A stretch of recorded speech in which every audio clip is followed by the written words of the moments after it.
a senior, who is your co-president for your senior class, Mr. Kyle Borkowsky.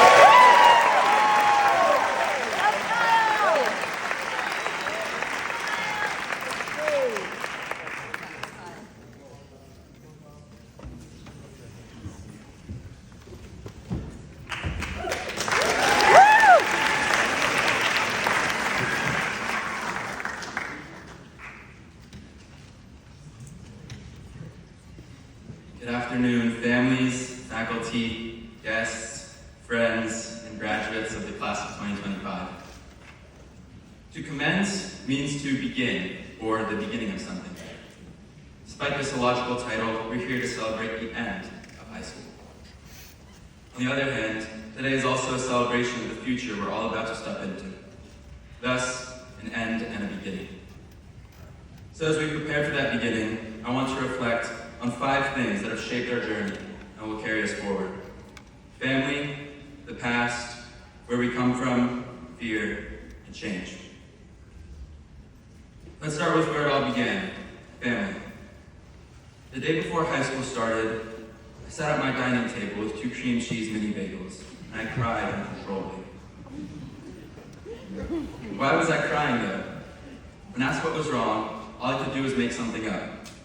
My sister, who was starting 7th grade, expressed concern, and my only explanation was, this is the last moment I'll be free, and I'm sitting here eating an expletive cream cheese mini bagel. In reality, I was scared to be judged. But instead, in that moment, I wasn't met with judgment. I was met with love, empathy, and someone to talk to. And little did I know, that interaction with my sister was a precursor to my high school experience, and the first lesson I learned. Family shows up. Whether it was my brother being someone to look up to, my parents supporting me unconditionally, or my sister for being there as a reminder to be the best role model that I could be. Thank you to my family.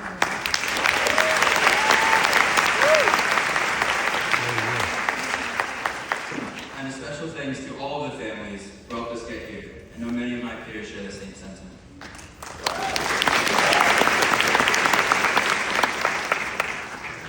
Now, the past. My favorite book I read at Elro was The Great Gatsby, and what resonated with me the most was Gatsby's obsession over the past. Gatsby famously remarked, "Can't repeat the past." Why, of course you can. Of course you can. And I get that now. I wish I could go back. Back to meeting new people and making friends in 9th grade. Back to basketball at John Jay Park. Back to karaoke night in Japan. Back to AP Stat with Mr. G, and back to sitting in top BC pretending like we knew what was happening. But no matter how much we may wish, we'll never get those experiences back. So I've learned. Gatsby was right for the wrong reason. The past is meant to be honored, not inhabited. And if you stay too long, you'll miss what's happening right in front of you. With Elro soon being in the past, it's time to talk about what got us through it.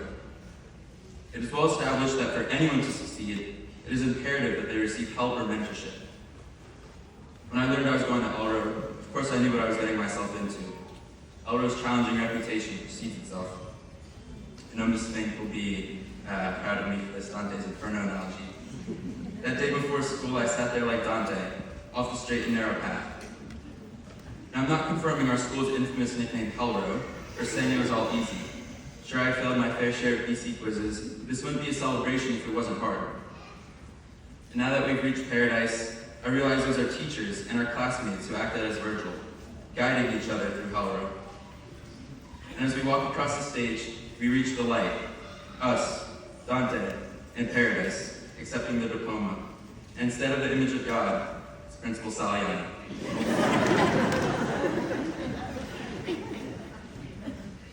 And now fear one thing in this world, and one thing alone, and that is death. Not the act of dying, but the fear of not becoming the person I thought I'd be. The fear of never meeting the people I always wanted to meet. Not meeting my future wife and my future kids.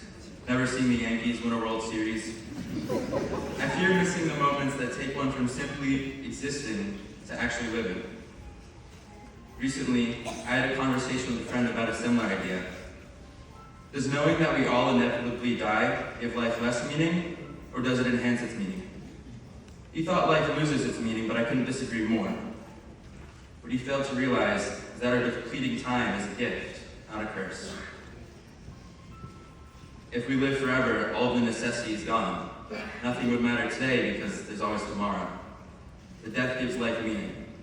So take in the scent of the flowers as you walk onto Lexington Avenue. Listen to the birds chirp. Watch the sun set on your roof every night. Confucius said every man has 2 lives, and the second starts when he realizes he has just one. Let that second life begin today. This is not to say we're all born just to die. Arian once asked, does a book begin just to finish? Does a song open with a beautiful chord purely to end? Life is not about the end. It's about the moments, the experiences, the right now. So what I've learned is that it's not death I fear. I fear never being able to live. Finally, change. Back to the day before high school, and to finally answer the question, why was I crying?